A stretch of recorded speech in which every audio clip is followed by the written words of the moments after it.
जय हिंद साथियों, कैसे हैं आप सभी। उम्मीद करता हूं कि बढ़िया होंगे और अपनी पढ़ाई कर रहे होंगे। तो आज हम एक बायोलॉजी का बहुत ही महत्वपूर्ण चैप्टर कवर करेंगे जिसका नाम है ग्लैंड्स यानी कि ग्रंथियां। देखिए, ये हमारे शरीर का बहुत ही महत्वपूर्ण अंग है। ये सब जो है जगह जगह हमारे शरीर की कई जगहों पर स्थित होते हैं। तो इनके बारे में हम आज लोग बहुत ही आसानी से बहुत ही अच्छे ढंग से पढ़ेंगे।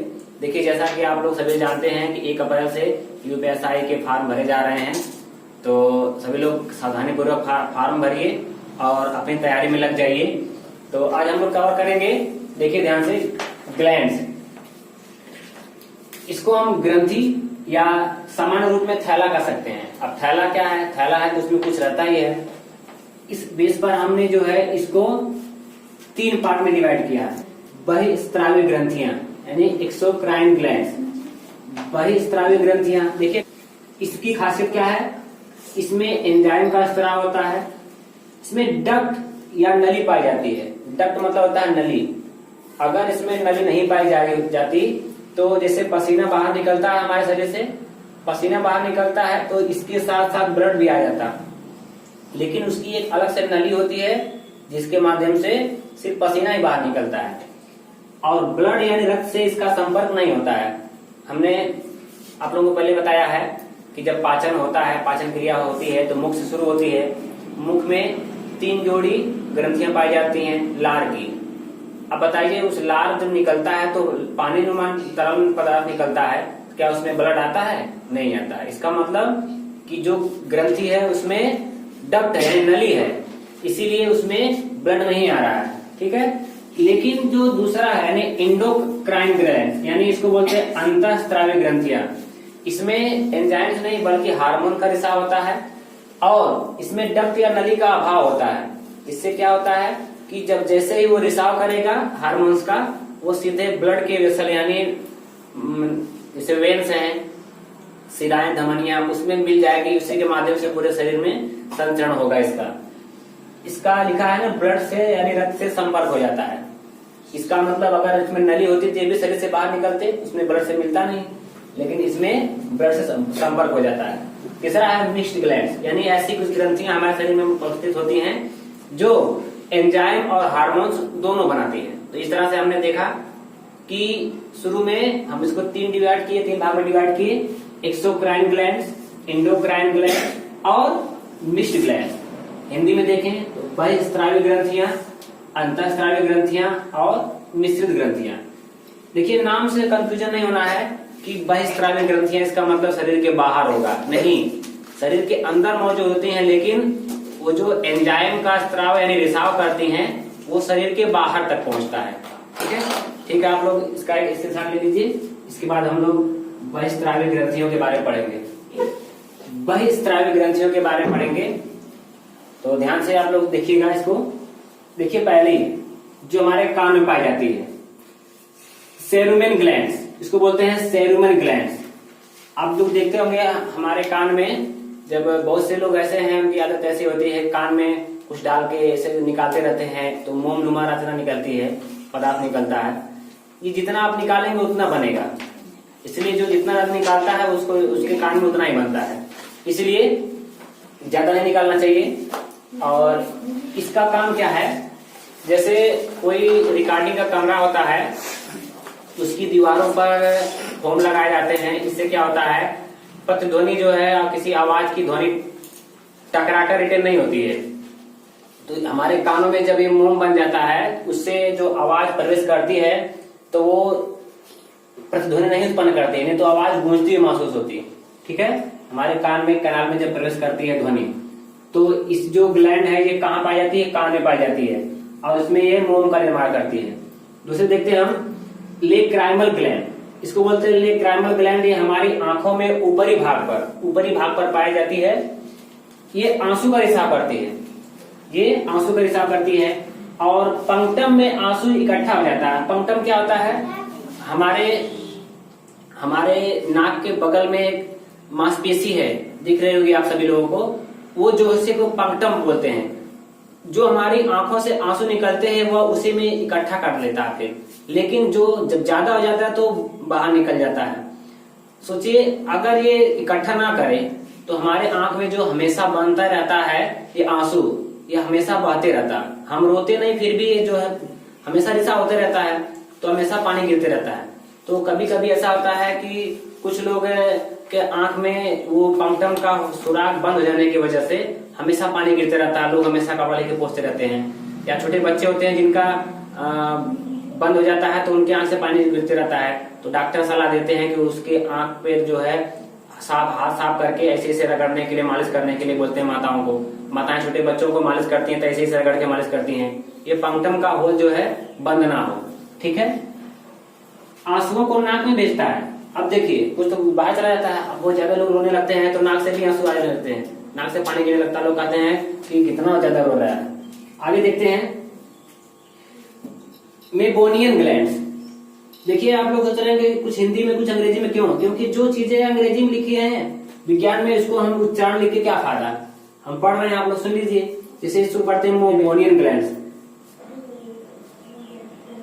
ये आंखों में पाई जाती है, ये नीचे होती है, इसमें ये ऑयल व कीचड़ का स्राव करती है। ऑयल मतलब ऑयल जिसे नहीं कहते हैं, ऑयली पदार्थ होता है, ऑयल तेल नहीं पूरा होता है। वो क्या होता है हमारे आंख में धूल मिट्टी पड़ता है तो उससे रक्षा करती है, और वही जब हम दिन भर पूरा धूल मिट्टी पड़ता है तो रात के समय में वो कीचड़ बन जाता है, जिसको सुबह में हम लोग साफ करते हैं। आगे देखते हैं स्वेट ग्लैंड। इसको स्वीट ना पढ़िए, स्वीट की स्पेलिंग जो मीठा वाली स्पेलिंग होती है SWEET होती है, इसका मतलब होता है मीठा, मीठा। लेकिन EAT होता है तो उसको कहते हैं स्वेट, यानी ग्लैंड, ये स्वेट ग्लैंड यानी श्वेत ग्रंथियां। श्वेत माने होता है पसीना, इसके माने होता है पसीना, इसका मतलब होता है पसीना। ठीक है। तो जिस ग्रंथि से हमारे शरीर से पसीना निकलता है उससे कहते हैं स्वेट ग्लैंड, जिसे पसीने का निर्माण होता है, रिसाव होता है। आगे देखते हैं सेबेसियस ग्लैंड्स। सेबेसियस ग्लैंड्स देखिए बहुत इंपॉर्टेंट ग्लैंड्स है, इसको ध्यान से सुनिए आप लोग, सभी लोग के सामान्य ज्ञान के लिए बहुत जानकारी है। नाक पर पाई जाती है, इस पर सीबम, जैसे आप हमेशा जो है अपने नाकों को टच करेंगे तो यहाँ पर तैलीय पदार्थ लगता है, जैसे ऐसे तैलीय पदार्थ रहता है, इसको बोलते हैं सीबम। ये क्या है? अब देखिए सीबम जो है तैलीय, तो लोग बोलते हैं जैसे कि अरे त्वचा बहुत ऑयली है, त्वचा तैलीय है, ये प्रकृति ने बनाया है तो उसके पीछे रीजन रहा होगा कुछ ना, फायदेमंद होती है। लेकिन लोग उस पर क्रीम लगा लेते हैं तो वो जो होल होता है वो बंद हो जाता है। जब होल बंद हो जाता है तो अब बनना थोड़ी बंद हुआ है, उससे ऊपर से कवर कर लिया गया है, बनना नहीं बंद हुआ है। तो क्या होता है जगह जगह से फिर निकलने लगता है, उसे पिंपल बोलते हैं। उसे क्या बोलते हैं? पिंपल बोलते हैं, यानी हिंदी में बोलते हैं मुहासा निकल गया है। तो ज्यादा क्रीम लगाने वाले को ज्यादा मुहासा होता है। जो तैलीय ग्रंथियां हैं अपना काम कर रहे हैं तो करने दीजिए, जो नेचुरल चीज है, जो नेचुरल क्रिया है उसमें हम लोग हस्तक्षेप करेंगे तो परेशान रहेंगे। ठीक है। तो जो इसको बोलते हैं सीबम, नाक पर निकलता है, तैलीय चिपचिपा पदार्थ होता है। आगे देखते हैं हम लोग सैल्यूरी ग्लैंड्स। ये देखिए मुंह में बनती है, इसको बोलते हैं सैल्यूरी ग्लैंड्स, इसको कहते हैं लाल ग्रंथियां। इसे पाचक एंजाइम का स्राव होता है। हम जब पाचन तंत्र पढ़ेंगे तो इसमें हम लोग पढ़ेंगे पाचन तंत्र के बारे में, जिसको बोला जाता है सैल्यूरी ग्लैंड्स यानी लाल ग्रंथियां। हमारे मुंह में ये 3 जोड़ी पाई जाती हैं, यानी 6 ग्रंथियां होती हैं। तो आप इसका एक बार स्क्रीनशॉट ले लीजिए। इसके बाद हम लोग एक बहुत ही इंपॉर्टेंट बहिस्रावी ग्रंथि के बारे में पढ़ेंगे जिसका नाम है यकृत यानी लीवर। ठीक है, आप स्क्रीनशॉट ले लीजिए। देखिए इसके बारे में हम लोग देखते हैं गैस्ट्रिक ग्लैंड्स के बारे में। गैस्ट्रिक ग्लैंड्स को बोलते हैं जठर ग्रंथियां। ये हमारे स्टमक यानी अमाशय में पाई जाती है। ठीक है। देखिए स्टमक मतलब होता है अमाशय, या आप लोग पेट की ग्रंथि सुने होंगे। स्टमक मतलब पेट तो होता है लेकिन अंदरूनी भाग को पेट बोलते हैं, और पेट जो बाहरी भाग होता है उसको हम लोग बेली बोलते हैं। ठीक है। तो अमाशय में पाया जाता है ये गैस्ट्रिक ग्लैंड्स, इसको हम लिख सकते हैं यहाँ पर अमाशय। और इसमें से पाचक एंजाइम से स्रावित होते हैं, और बहुत ही खास ये देखिए रेनिन और पेप्सिन। जो रेनिन नाम का एंजाइम होता है यह दूध को दही में बदल देता है। देखिए दूध हम जो लोग पीते हैं तो दूध से ज्यादा फायदेमंद दही होता है, क्योंकि दूध पेट में जाकर के दही बनना है। ठीक है। इसीलिए कहा जाता है कि दूध से ज्यादा जो है फायदेमंद दही होता है। देखिए आप छोटे बच्चे कभी जो है अगर मान लीजिए जो दूध पीते हैं बच्चे, अगर वो उल्टी करते हैं तो दही नुमा जैसे बाहर आता है, इसका मतलब कि वो उनकी उल्टी यानी उसका उल्टी जो अमाशय से रिटर्न आ रही है, तो ये जो दूध था वो दही बन चुका होता है, तब वह उल्टी होती है। ठीक है। और पेप्सिन, उसमें जो एक और एंजाइम होता है जिसका नाम पेप्सिन, यह प्रोटीन को पेप्टोन में बदल देता है। देखिए जो प्रोटीन है ना, इसको पचाना बहुत ही कठिन होता है, ये कई चरणों में पचता है। हम पाचन तंत्र पढ़ाएंगे तब उसमें समझ में आएगा आप लोगों को अच्छे से।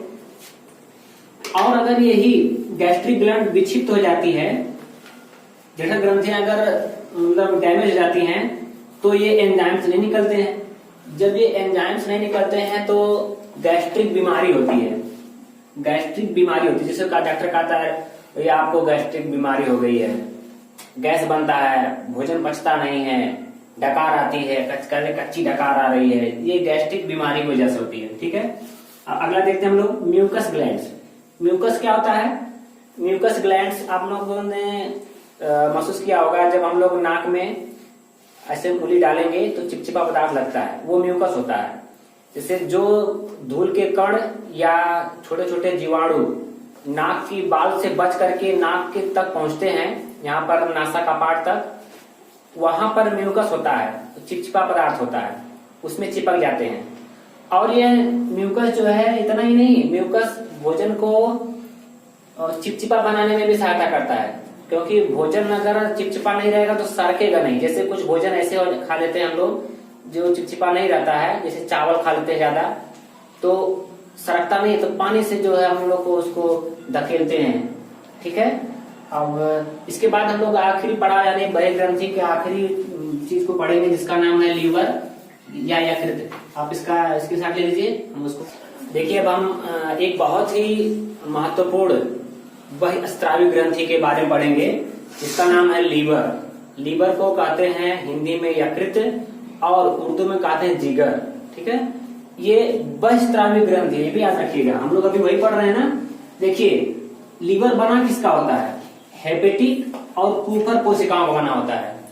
हेपेटिक कोशिका क्या होती है अभी बताएंगे इसके बारे में। इसीलिए जैसे लीवर अगर काम करना बंद कर देता है तो हेपेटाइटिस बीमारी हो जाती है, जिसको हेपेटाइटिस ए कहते हैं, हेपेटाइटिस बी कहते हैं, फिर हेपेटाइटिस सी हो जाता है तो आदमी मर जाता है। बहुत खतरनाक बीमारी होती है। ठीक है। क्षतिग्रस्त भाग को स्वतः ठीक कर लेता है। जिगर, लीवर का यानी जिगर का एक बहुत ही अद्भुत कार्य है कि वह अपने क्षतिग्रस्त कोशिकाओं को पुनः ठीक कर लेता है, बहुत जल्दी से भी करता है। तो प्रश्न पूछा जाता है कि हमारे शरीर का कौन ऐसा अंग है जो दोबारा जाम सकता है, दोबारा पनप सकता है? तो जिगर या यकृत बोलते हैं उसको। देखिए ये क्यों ऐसा होता है इसको बताएंगे हम कोशिका चैप्टर में, क्योंकि उसमें सेंट्रोसोम ज्यादा पाया जाता है और सेंट्रोसोम ही जो है कोशिका का विभाजन करता है। और ब्रेन में सेंट्रोसोम नहीं पाया जाता है, ब्रेन में जो है सेंट्रोसोम नहीं पाया जाता है, क्योंकि ब्रेन जो है न्यूरॉन कोशिकाओं का बना होता है और न्यूरॉन कोशिकाओं में जो है सेंट्रोसोम नहीं होता है। इसीलिए सर में चोट लगती है तो ठीक नहीं होती, आदमी मर जाता है। बाइक चलाते हैं तो हेलमेट लगा के रहते हैं, भाई हाथ पैर टूट जाएगा तो ठीक हो सकता है, लेकिन ब्रेन में चोट लगेगी तो नहीं आदमी बचता है। ठीक है। क्षतिग्रस्त भाग को स्वतः ठीक कर लेता है, बहुत इसका बहुत बड़ा काम है। चाकू कोई मार दिया इधर, जिगर जो है इधर होता है, दाएं तरफ होता है, याद रखिएगा। ये अपने जो डायफ्राम होता है फेफड़े के नीचे, डायफ्राम उसके नीचे होता है जिगर दाएं तरफ में। और याद है कभी भी आपके पेट में दर्द हो रहा है तो दर्द किधर हो रहा है, बाएं हो रहा है कि दाएं हो रहा है? दाएं हो रहा है तो समझ लीजिए कि लीवर में कुछ प्रॉब्लम है। ठीक है। अब देखिए लीवर कुछ चीजों को बनाता है, निर्माण करता है, जैसे फाइब्रिनोजेन, प्रोथ्रोम्बिन, ये दोनों प्रोटीन हैं, इनका निर्माण करते हैं। ये काम क्या करते हैं? ये हमारे शरीर मतलब रक्त जो होता है ब्लड, उसको जमाने का काम करते हैं। अब सोचिए अगर ब्लड नसों में जम जाए तो आदमी मर जाएगा, कैसे फ्लो होगा? बह नहीं करेगा खून। तो क्या होता है कि यह जब हवा के संपर्क में आता है तभी जमना शुरू करता है। तो अंदर क्यों नहीं जमता है? क्योंकि उसमें पाया जाता है हेपरिन। हेपरिन जो होता है वह इनको अंदर ना जमे इसके लिए देखभाल करता रहता है कि कहीं अंदर ना जमने पाए। अगर शरीर के अंदर यानी नसों में जम जाएगा ब्लड तो आदमी मर सकता है। तो जैसे ही हवा अर्थात जब कहीं कट जाता है तो हवा घुसती है, जब हवा घुसती है तो ये हेपरिन मर जाता है। हेपरिन मर जाता है तो ये दोनों अपना काम शुरू कर देते हैं, यानी ब्लड को जमाने यानी थक्का जमाने का काम आरंभ कर देते हैं। तो सोचिए कभी कभी ऐसा होता है, डॉक्टर जब इंजेक्शन लगाते हैं तो उसकी सिरिंज को ऐसे करके पूरा उसमें से हवा निकाल लेते हैं ताकि थोड़ा सा भी हवा ना रहे, थोड़ा सा भी हवा ना रहे। अब क्या होता है, उसमें इसे करके निकाल देते हैं हवा, इसके बाद लगाते हैं। अगर इसमें हवा चल जाएगी तो क्या होगा, क्योंकि अगर नस में हवा चल गई तो ये हेपरिन यानी ऑक्सीजन जब पहुंच जाएगा तो हेपरिन मर जाएगा। अब हेपरिन जब मर जाएगा तो ये दोनों जो है ना, ये दोनों पगले टाइप के होते हैं, ये दोनों ब्लड को जमा देते हैं, क्लॉटिंग हो जाती है। कभी कभी देखे होंगे डॉक्टर लोग इंजेक्शन लगा देते हैं तो यहाँ पर जो है मांस टाइट हो जाता है, वहां ब्लड जम जाता है, तो बोलते हैं, अब डॉक्टर थोड़ी कहेंगे कि हमारी गलती से हुआ है, बोलेंगे हो जाता है कभी कभी, उसको नमक और पानी का घोल बनाकर कपड़ा से उस पर लोथा लगाइए, ऐसे कीजिए, मालिश कीजिए। तो ये होता है, यानी फाइब्रिनोजेन और प्रोथ्रोम्बिन ब्लड को जमाने का काम करते हैं, जबकि हेपरिन उनको ब्लड के अंदर ना जमे इसकी देखभाल करता है। कब जमता है, जब हेपरिन मर जाता है। हेपरिन मरता कैसे है, हवा के संपर्क में आने से। कहीं चोट लग गई, हवा के संपर्क में आ जाएगा, हेपरिन मर जाएगा। जब हेपरिन मर जाएगा तो ब्लड जमना शुरू हो जाएगा। अच्छी बात है, जमना चाहिए, नहीं जमेगा तो बहते रहेगा खून। आगे देखिए बिलिरुबिन का निर्माण। अब देखिए बहुत ध्यान से, बिलिरुबिन जो है यह इसके कारण मनुष्य के लैट्रिन का कलर पीला होता है, बिलिरुबिन के कारण। लेकिन यह बहुत कम मात्रा में बनता है, उतना बने कि उतने में जो है लैट्रिन का कलर पीला है। अगर ये ज्यादा बन जाता है, यानी इसका डिसऑर्डर में लीवर जो है काम सही से नहीं करता है और बिलिरुबिन ज्यादा निर्माण हो जाता है, पूरा शरीर पीला हो जाता है, आंख पीली हो जाती है, तो क्या हो जाता है, कहीं पीलिया हो गया है, तो कहते हैं उसको कौन सा बीमारी कहते हैं, जॉन्डिस हो गया है। ठीक है, तो बिलिरुबिन के ज्यादा हो जाने के कारण यह होता है। अब इससे जो है जब ज्यादा हो जाता है तो हेपेटाइटिस ए बी सी ऐसी बीमारियां हो जाती हैं, व्यक्ति मर जाता है। अब एक और चीज देखिए, बिलिबर्डिंग ये जो है पित्त को हरा कर देता है। देखिए पित्त रस का निर्माण यकृत में ही होता है। बहुत ही कॉमन प्रश्न है, ये पूछा जाता है कि पित्त का निर्माण कहाँ होता है, तो पहले ऑप्शन दे देता है पित्ताशय में, और लड़का या बच्चे जो भी होते हैं सब उसी का टिक मार देते हैं कि पित्त का निर्माण जो है पित्ताशय में होता है। नहीं, पित्त जो है निर्माण होता है यकृत में, पित्ताशय में स्टोर होता है, वहां से निकल के आता है, पित्ताशय में रहता है। अब जब हम भोजन करते हैं, पित्ताशय में से पित्त रस जो है छोटी आंत में पहुंचता है। ठीक है, अब जो है कभी कभी होता है कि उसमें पित्त की थैली में पथरी हो जाती है, क्लॉटिंग हो जाती है, पित्त रस पहुंच नहीं पाता है, दर्द करता है, तमाम प्रकार की परेशानी होती है, और भोजन सही से पच नहीं पाता है, क्योंकि पित्त रस जो होता है यह नीला होता है। जो पित्त रस जो होता है यह उसको नीला बना देता है। अब जो है अगर पित्त रस नहीं पहुंचेगा तो भोजन को अम्लीय से क्षारी नहीं बना पाएगा, क्षारी बनाता है तभी भोजन आसानी से पचता है।